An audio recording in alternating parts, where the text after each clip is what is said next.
Bonjour à tous, aujourd'hui, Donc nous sommes au festival de Saint-Raphaël avec Jean-Louis, c'est moi. qui a gentiment accepté de nous accorder quelques minutes. Oui, Donc cette première journée de festival, comment s'était passé? un peu fatigante, mais ça va, les gens sont plutôt beaucoup plus calmes ici que dans certains festivals, disons, plus professionnels comme Angoulême. Et donc là, ouais, bah, ça va, ça va. Ouais, donc tu as apprécié rencontrer des lecteurs. Oui, oui, oui, oui. Ben, en plus, c'est aussi un festival comme c'est une première édition où on rencontre moins de collectionneurs et plus d'enfants et de familles un peu surprises. Il y en a même, ça devient rare de trouver des gens qui sont étonnés et surpris de voir un dessin apparaître sur une feuille de papier. Donc c'est aussi le genre de formule où on rencontre des amateurs de BD qui sont moins blasés, si je puis dire. C'est aussi pour ça que tu acceptes de venir plus à ce genre de c'est festival. C'est pour ça que je peux encore accepter, même si je sais que j'y perds une partie de ma santé et une partie de mon espérance de vie, mais je viens quand même. Parce que il faut avouer qu'il y a des festivals où quand je rentre de chez moi, j'ai l'impression de ne pas avoir vraiment fait honneur à ce métier que j'aime, celui de la BD, parce que tout était axé sur la dédicace et sans autre activité, quoi.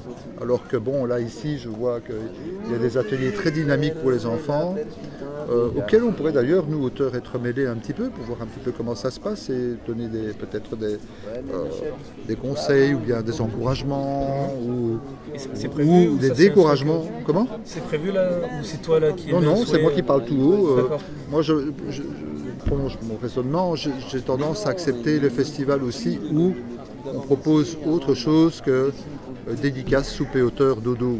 Oui. Parce que ce mode de fonctionnement finit par être quasi consanguin. On finit par se retrouver entre auteurs de BD, collectionneurs, donc en vase clos, si je puis dire. Donc c'est pas un festival qui propose des activités inédites. C'est encore des festivals que j'accepte de faire. Tu en fais combien à peu près par an de festival? Une demi-douzaine, pas beaucoup quoi. Ouais. 6. Avec Luc Batten notamment qui est ici, on a par exemple formé un groupe musical avec des chansons sur la BD, etc. Assez déconnant et ludique. On est tous auteurs de BD et c'est l'occasion de proposer au festival autre chose que la dédicace et essayer de rayonner en dehors de l'enceinte proprement dite, jouer dans un bistrot. Et hop, le lendemain, il y a des gens qui viennent de nous avoir vus jouer, ils viennent ici, alors que la veille, ils ne s'imaginaient absolument pas acheter une BD ou lire quoi que ce soit, quoi. Enfin bon, lire de la bande dessinée, quoi. Du coup, le public que tu as de manière générale, il est assez éclectique, quoi. Il y a aussi bien des enfants c'est ce à quoi on aspire. Je pense pas me tromper en me disant que autant auteurs qu'organisateurs de BD festival aspirent à ce que ça on ait de nouvelles têtes. Un festival, ça sert à propager la bonne parole, justement, et pas uniquement fonctionner entre nous. Il y a beaucoup de personnes qui viennent en dédicace et qui sont des lecteurs convaincus. L'intérêt dans ce cas-là, c'est qu'éventuellement, qu'il y a par exemple beaucoup de monde pour baptême ou pour moi, etc. Le lecteur qui connaissait le Marsupilami va quand même aller voir le petit jeune là à côté. Il allait y avoir personne et c'est une opportunité pour ce petit jeune de se faire connaître et voilà. C'est ce à quoi sert vraiment un festival de BD, celui de permettre c'est le Graal aujourd'hui pour quelques disciplines que ce soit, la visibilité, savoir qu'on existe et tout. Donc, ce qui n'est pas évident à l'heure actuelle avec le nombre de sorties, etc. Oui, en plus, oui, le monde de la BD, si un peu la branche sur laquelle il est assis en surproduisant, ce qui fait qu'il y a beaucoup de bandes dessinées mornées avant même de... Ouais, parce qu'elle n'a pas rencontré son public, parce que c'est-à-dire que le public n'est même pas au courant que ça existe. Donc, il suffit d'entendre le libraire dire il faut d'abord connaître la BD qui est sortie, le demander au libraire, il vous dira « Ah, je viens de vendre le dernier, mais je peux vous le commander ». Donc non seulement il faut savoir que ça existe, il faut avoir le courage d'attendre 2-3 jours pour le commander et pour que ça arrive. Alors que l'auteur ne peut pas espérer en vendre plus de 3 ou 4 000 exemplaires dans des conditions pareilles. C'est-à-dire, autant dire qu'il ne bouge pas, quoi. Voilà. D'où l'utilité des festivals. Après La Frousse aux Trousses et La Vallée des Bannis, les éditions Black and White, ils viennent de sortir une version luxueuse de Virus. Oui. Qu'est-ce que tu peux nous dire sur cet album et sur la collection?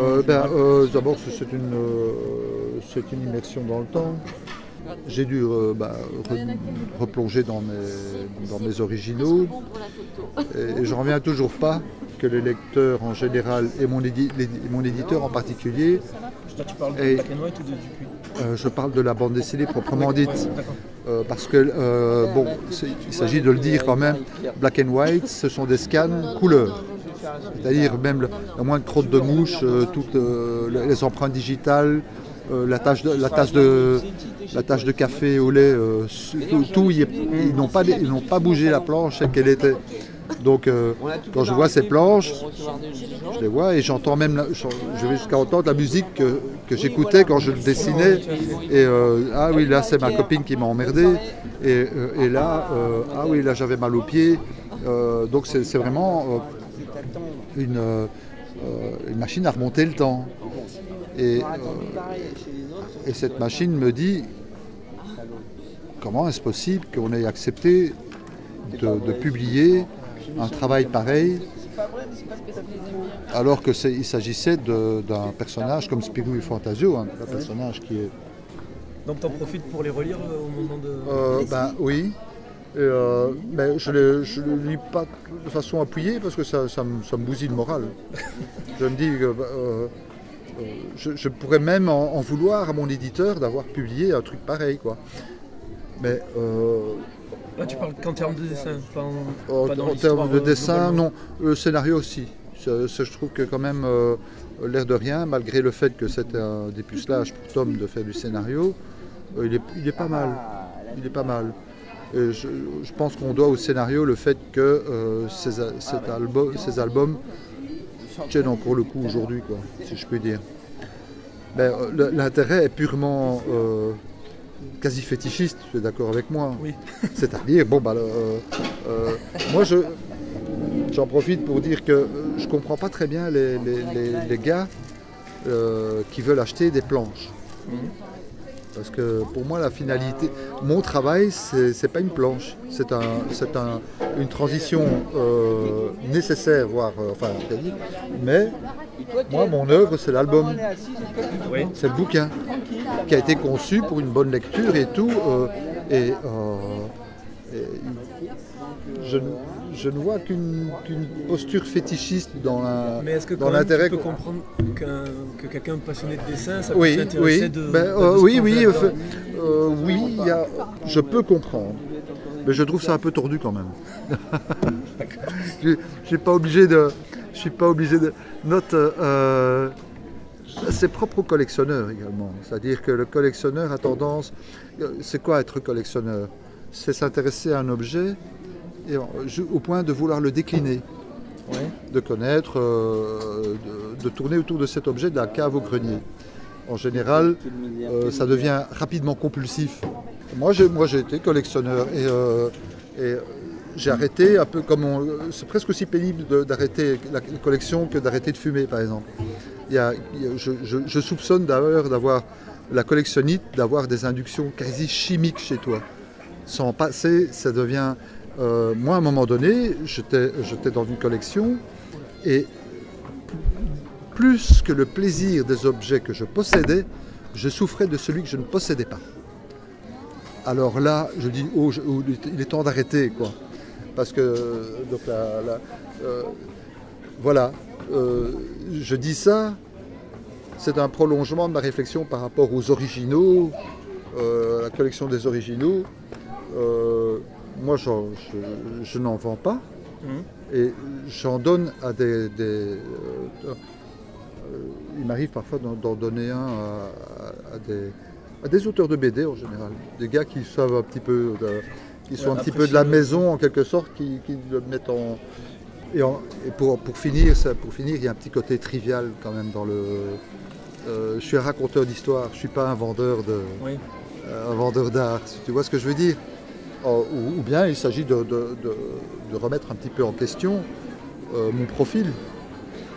Jusqu'à présent, ma passion, c'est de raconter des histoires. Voilà. Et puis au final, black and white, ceux qui... évidemment, je parle de tout ça parce qu'on est souvent sollicité. Il y a un marché maintenant de l'original.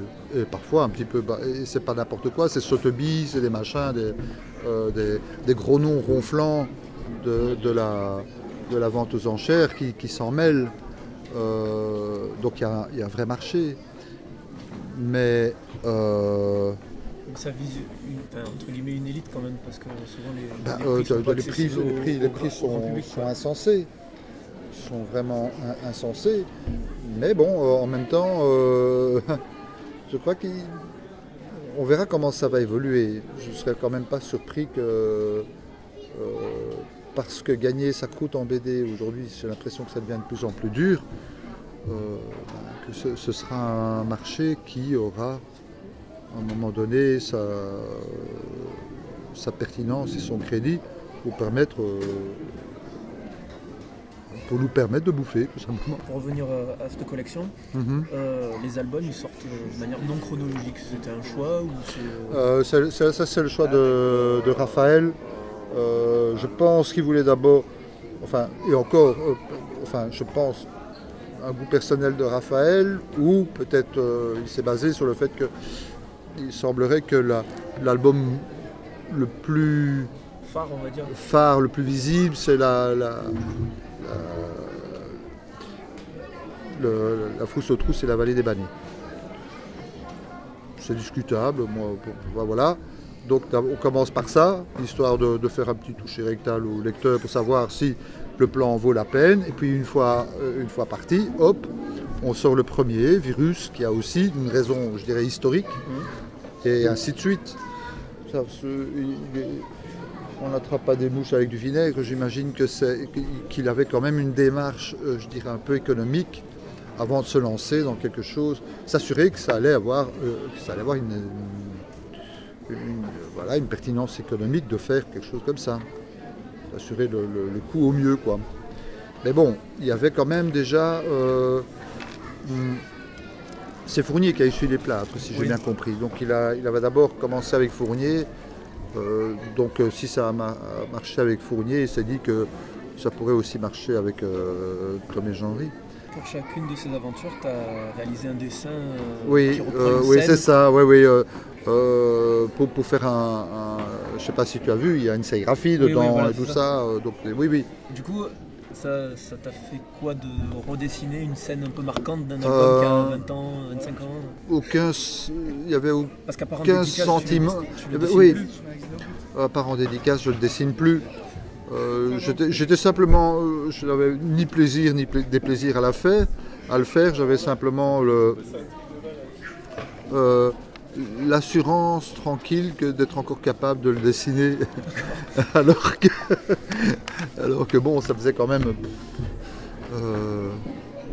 il faut s'imaginer ce que c'est, quoi. Tu t'arrêtes de dessiner ça pendant... ça fait quand même 20 ans, quoi. 20 ans. Et puis j'ai constaté que c'est comme le vélo, ça revient tout. Bon. Est-ce qu'il y a l'animation de certains personnages, comme Vito par exemple, qui te manque, ou tu aimerais de les remettre en scène? Vito, c'est le personnage que je déteste le plus. J'aime le moins dessiner. C'est un personnage qui... c'est une caricature en somme. C'est-à-dire qu'à la base, Philippe m'a demandé de m'inspirer de Don Corleone, etc., le Marlon Brando avec les... Et j'ai toujours été mal à l'aise dans cet exercice-là. Il y a d'autres personnages comme Catener qui voulait que je m'inspire de Richard Gottener, mais bon, peut-être que je me sentirais plus à l'aise maintenant parce que quand même, bon, on finit par apprendre certaines choses à force de dessiner. Je suis moins mauvais caricaturiste maintenant que je l'étais il y a 30-35 ans. Mais pour moi, des personnages comme Cortisone, c'est pas des personnages qui sont bien nés. D'accord. Bien nés. Mais il y a des personnages que j'ai un certain plaisir à dessiner parce qu'ils sont très facilement, on peut mettre facilement de l'expressivité dedans.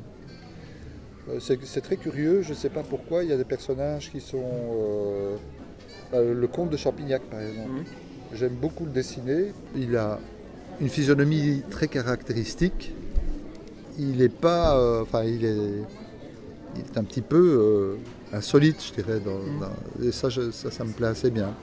Ou Spip aussi, parce que c'est une récré pour moi, dessiner Spip, le petit écureuil, parce que c'est un personnage relativement simple et petit, et justement, qui ne mange pas de pain. Il peut être... On peut l'oublier, c'est un personnage secondaire, on peut l'oublier, et malgré tout, ou le ramener quand on veut, quoi. Il y a un épisode où je crois que c'était Spirou à Moscou, où il est bâillonné, et pendant à peu près une vingtaine de 15 ou 20 pages, il disparaît de l'action. Et personne ne nous a reproché, parce qu'il y a des fans de Spip, hein, et surtout les filles. Et savoir pourquoi, je ne sais pas. Peut-être parce que c'est pas un personnage très... petit et mignon. Oui, mais petit mignon avec des poils et tout ça. Oui. D'accord. D'accord. Oui, oui. Oui, il est mignon. C'est le côté mascotte. Oui, d'accord. Tout à fait. Dans Spirou à Moscou, il a disparu pendant 15 pages et personne ne nous a reproché son absence, quoi. Donc c'est un personnage qui est très flexible, qui est assez facile à dessiner aussi, j'avoue.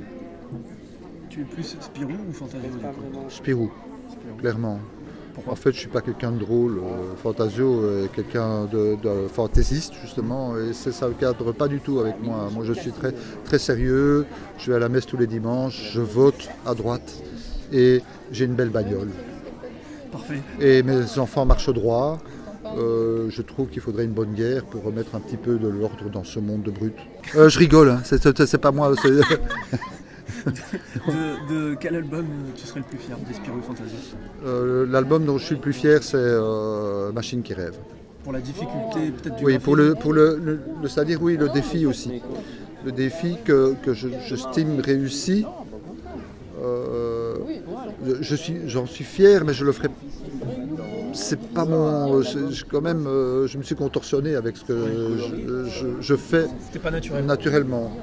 Mais de savoir que je suis un peu tout-terrain quand même. De là à faire du réalisme, ça je ne sais pas. Je ne sais pas, mais quand même, en tout cas tout-terrain dans les émotions. Et je pense que c'est important. Pour être un auteur complet, on n'est pas obligé d'aller dans toutes les émotions, mais en tout cas maîtriser toutes les émotions. Pour aller au bout du bout de ce qu'on raconte, il faut, à mon avis, être pertinent autant dans l'humour que dans la gravité ou enfin bref, être capable d'aborder un petit peu tous les sujets et toutes les... J'espère ne pas me tromper, mais je pense quand même que si le petit Spirou a quand même un certain succès, c'est parce qu'on a pu à la fois faire des trucs avec le prof de gym, ou bien des histoires courtes comme Mon île au trésor ou Ma nuit chez Zoé, qui sont des initiations un petit peu... Mon île au trésor, c'est la petite compagne de Spirou qui a 1 an de plus, avec des choses qui changent chez elle. Être capable de bien raconter ce genre d'histoire peut rendre beaucoup plus fort le profil d'une série. Et l'exercice de Machine qui rêve était un défi de ce type-là.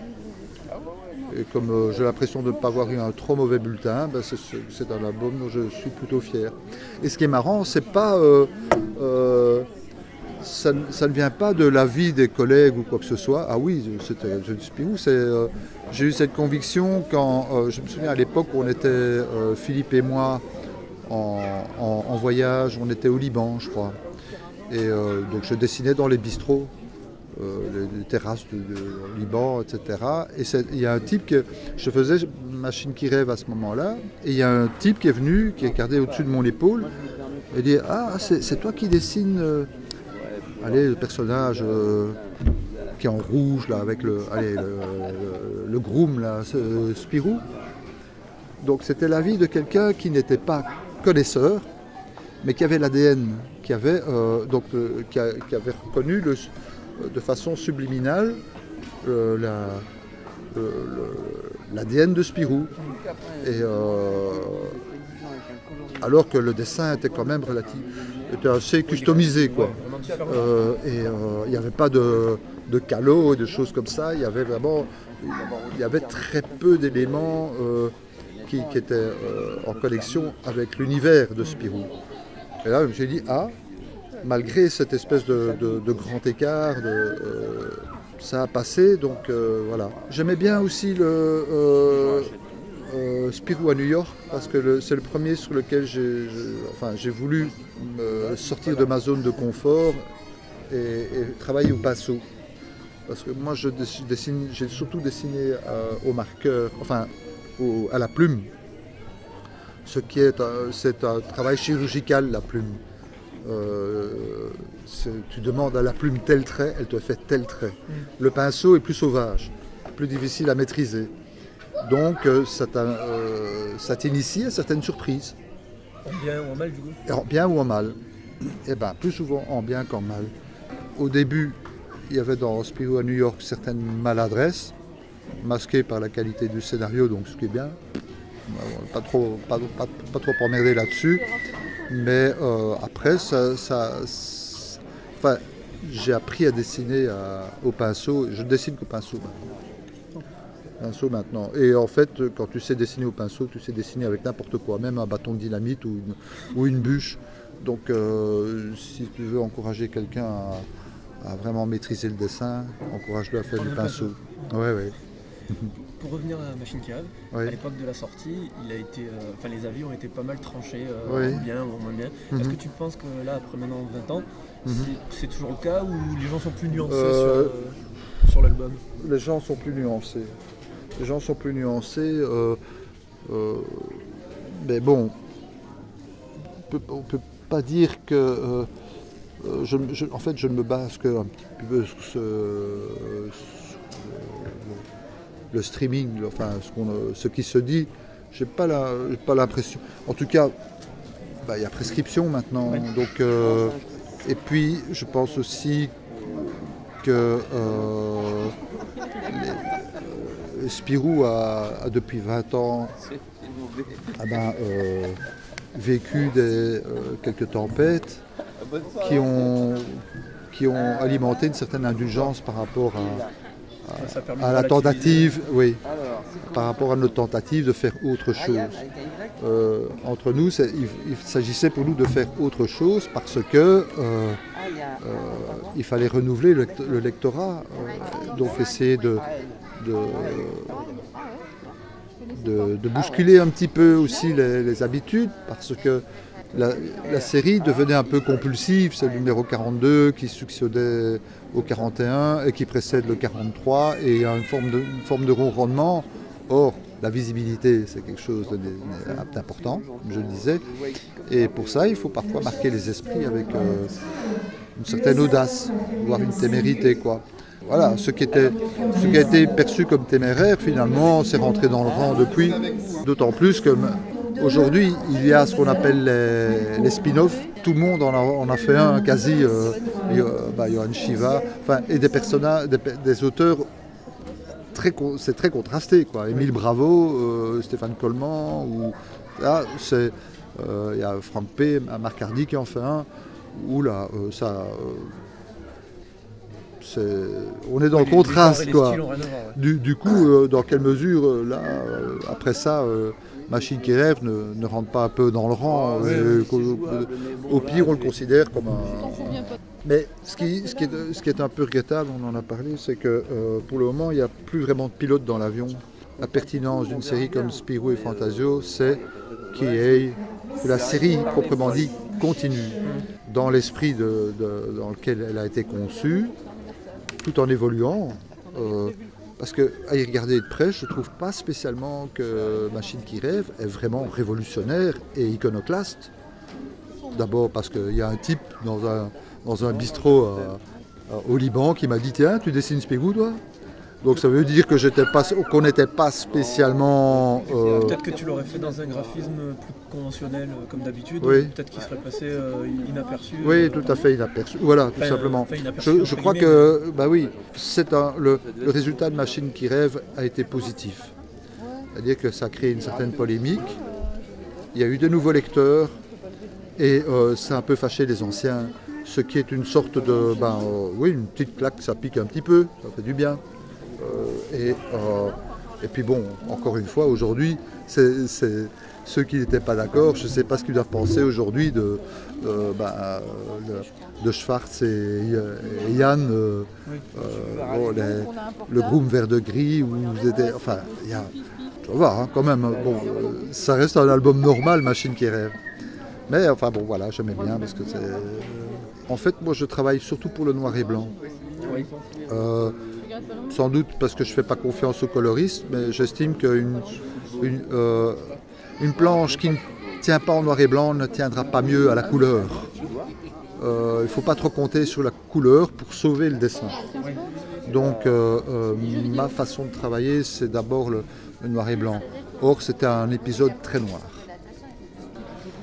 Concernant le Petit Spirou, le dernier album date d'à peu près 3 ans. Oui, c'est pas bien. Hein. Je devrais me mettre au boulot. Hein. D'ailleurs, Sais-tu pour quand est prévu le tome 18 il me reste 12 planches à faire. Il y en a une que je viens de rentrer avant de partir ici. Donc ça peut être dans l'année, quoi. Oui, c'est dans l'année, ça de toute façon. Vous vous êtes fixé une limite d'album?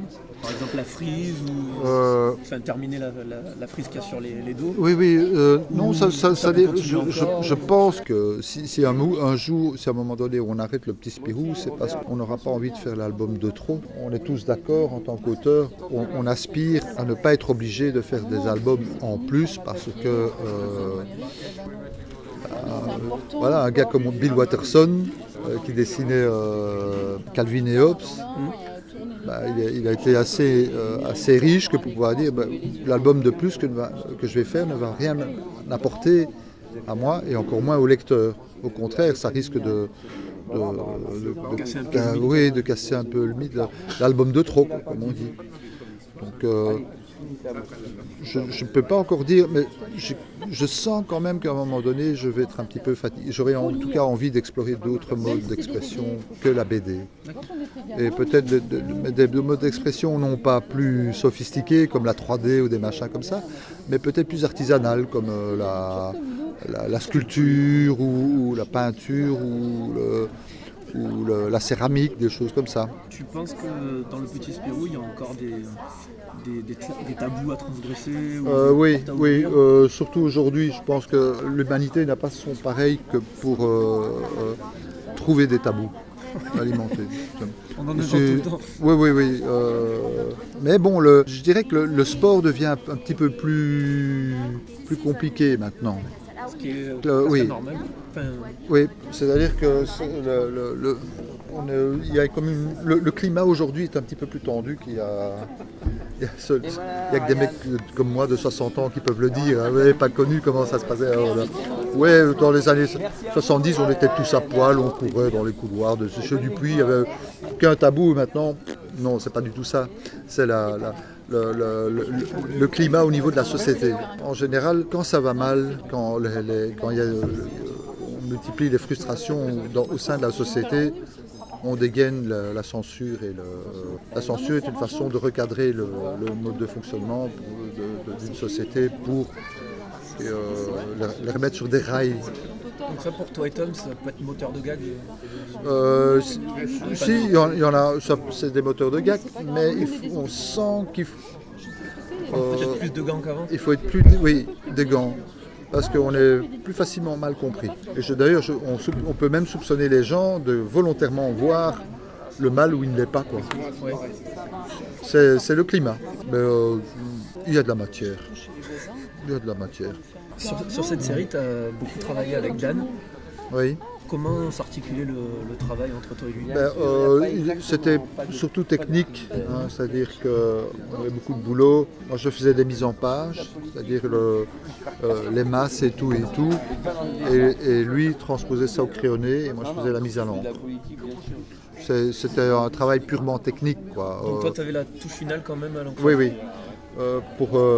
Et quand on travaille à 2 ou 3, il faut toujours qu'il y en ait un qui s'occupe de la touche finale pour poncer les différents styles, pour faire en sorte qu'il y ait une homogénéité dessinée à 4 mains. Imaginons, je sais pas moi, Astérix avec Achille Talon. L'univers dans lequel se déploient les personnages devient instable et incohérent, quoi. La meilleure façon de faire, c'est qu'il y en ait un à la fin qui s'occupe de la mise à l'encre en général pour lisser l'ensemble. Est-ce que Tom donne son avis sur ton dessin et toi sur son scénario? Ah oui, bien sûr. Ça en permanence. On a très vite compris l'atout de travailler à deux quand on a pris les aventures de Spirou et Fantasio. Je présente ça comme un atout justement parce qu'on était potes avant de travailler sur Spirou et Fantasio. Des potes en général, ils ne prennent pas de gants pour dire franchement ce que... Et on comprend tout de suite de la part du pote que ce n'est pas un conflit de personnalité ou un combat d'amour propre, mais que si on dit franchement les choses, c'est pour qu'elles aillent mieux. Ça n'empêche pas pour autant les rapports de force, hein, ça arrive quand même, on n'est pas des saints. Mais on en revient vite aux fondamentaux, et donc quand on a repris Spirou et Fantasio, on a dû mûrir très vite, on avait 19-20 ans, on a dû mûrir très vite, c'est-à-dire qu'il y avait 70 000 lecteurs qui attendaient du Spirou et Fantasio. C'est un pistolet à un coup, il fallait être dans le mille. Quand je dessinais Spirou, etc., j'avais les albums ouverts sur ma table, et Philippe me disait, attention, regarde, Fantasio est beaucoup plus grand par rapport à Spirou. Ah oui, t'as raison, et moi de mon côté, tiens, c'est bizarre que tu fasses faire ça par Fantasio, c'est pas son rôle, Bref, pour cadrer la carte d'identité de la série, on n'était pas trop de deux. Et ça nous a obligés à mûrir très vite. Comme c'était un mode de fonctionnement qui marchait très très très bien, on continue encore avec le petit Spirou. Je lui donne je trouve des gars que... D'ailleurs, j'ai créé une série il y a quelques années qui s'appelait Passe-moi le ciel. Je l'ai fait carrément d'abord parce que Stuf était le troisième personnage de notre triumvirat là. Il était coloriste. C'est parce que Dupuis demandait, voulait voir ses dessins. Et puis, tiens, je vais lui proposer une série, Passe-moi le ciel. Et c'était indirectement une façon de m'initier moi-même au scénario pour mieux connaître les problèmes de mon propre scénariste et pouvoir l'aider. Et aussi le recadrer, pour dire, attends, ça va, je connais, ça va, tu ne racontes pas n'importe quoi. et donc, c'est un vrai travail d'équipe alors, même si on nous présente souvent comme un métier d'artiste fier et indépendant. Les vertus de travailler en équipe sont évidentes pour moi. Il y a plus dans deux cerveaux que dans un seul. D'ailleurs, je pense que c'est parce qu'on a travaillé à deux et que Fournier était seul que notre Spirou était, je ne veux pas être dans le jugement de valeur, mais a mieux fonctionné que celui de Fournier. Et qu'on a été perçu presque dans certaines alcôves comme des sauveteurs, quoi, presque. Ce qui est tout à fait exagéré, parce que d'abord, Fournier a succédé à Franquin, ce qui est moins évident que de succéder à Broca, nous. Oui. Et ensuite, on était deux, alors que Fournier était seul. Même s'il a pu travailler dans un tout premier temps avec Franquin, avec l'intervention du marsupilami, à un moment donné, il était seul avec son propre avis, ce qui n'est pas évident. Surtout pour une série comme ça. Surtout pour une série comme ça, oui. Puisque tu parles de Passe-moi le ciel, oui. Tu as toujours été au scénario. Oui. Mais depuis le décès de Stuf, tu avais fait quelques... Oui, j'ai fait quelques dessins, mais j'ai l'impression de dormir dans le lit d'un autre, ça me dérange un petit peu. Mais je vais terminer l'album. en le dessinant moi-même, en essayant Parce que Stuf, c'est un style très particulier. Mais ce qui est marrant, c'est que bon, moi, les scénarios de Passe-moi le ciel, je les dessine. Et vraiment, Stuf s'en inspire énormément. Mais il a un style, une mise à l'encre très particulière que je ne pourrais pas imiter. Donc je dois d'abord trouver un truc pour essayer de ne pas le trahir, etc. Et au moins... ceux que tu as dessinés qu'on a vus qui sont parus dans le oui, Spirou, c'est au final très proche de ce que tu fais sur le Petit Spirou. Tout à fait. Un chien ne fait pas des chats, je peux pas... J'ai su ce que c'est que de se contorsionner dans un style qui n'est pas le mien quand j'ai fait Machine qui rêve. Donc j'en suis fier parce que j'y suis parvenu. Mais comme tu l'as presque laissé sous-entendre à raison, c'était plus quasi un exploit sportif plus que artistique, on est d'accord. Parce que je suis fier de Machine qui rêve, mais je ne pourrais pas jurer que c'est le meilleur album. C'est pas la même chose. Oui. Tu me suis? Oui. Fier parce qu'on a été au bout des choses et qu'on a. Si je devais dessiner l'album que je trouve le plus passionnant, je crois que c'est La Vallée des Bannis. Mais ça a un goût tout à fait personnel. C'est ce que te disait ton éditeur chez Black & White.